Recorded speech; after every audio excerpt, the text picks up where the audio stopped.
నమస్కారం, welcome to GK news 9. GHMC కౌన్సిల్లో మా బీజేపీ కార్పొరేటర్ల పైన ఎంఐఎం చేసిన దాడిని, గూండాయిజాన్ని, రౌడీయిజాన్ని నేను తీవ్రంగా ఖండిస్తున్నాను.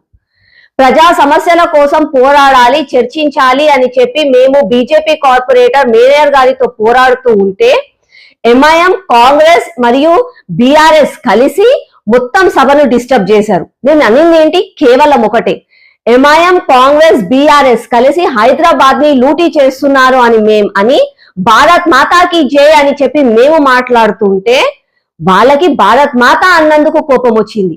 ఎంఐఎం కార్పొరేటర్లు లీడర్లతోటి మేము భారత్ మాతాకి జై అని అంటే వాళ్ళకి ఎందుకు బాధ వచ్చింది?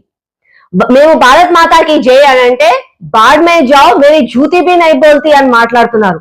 భారత్ మాత వడిలో బతుకుతూ, భారత్ మాత నీడలో ఉంటూ భారత్ మాతాకి జై అంటే వాళ్ళకి తప్పేంది? అన్నందుకు మా పైన దాడులు చేస్తారా? మహిళా కార్పొరేటర్లని చూడకుండా కూడా ఎంఐఎం కార్పొరేటర్లు ఒక గూండాల లాగా వాళ్ళు బిహేవ్ చేశారు.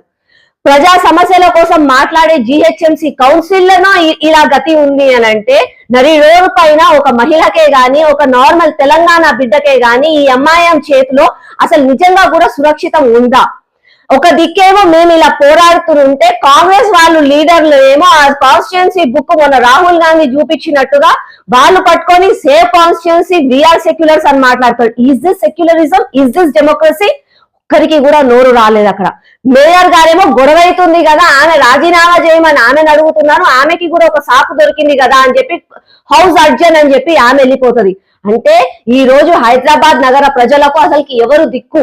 హైదరాబాద్ నగర ప్రజలు ఓటేసి గెలిపించిన నాయకులు కేవలం వాళ్ళ స్వార్థ రాజకీయాల కోసమే పనిచేస్తున్నారు కానీ మాలాగా బీజేపీ కార్పొరేటర్ల లాగా ప్రజా సమస్యల కోసం ఒక్కరు కూడా పని చేయటం లేదు.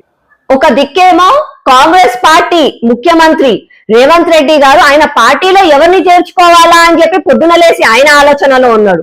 ఇంకొక దిక్కేమో కేసీఆర్ గారు ఆయన పార్టీల నుంచి ఏ నాయకుడు పోవద్దు, వాళ్ళని ఎలా బుజ్జగించాలా అని ఒక దిక్కు ఆయన పని చేస్తున్నాడు.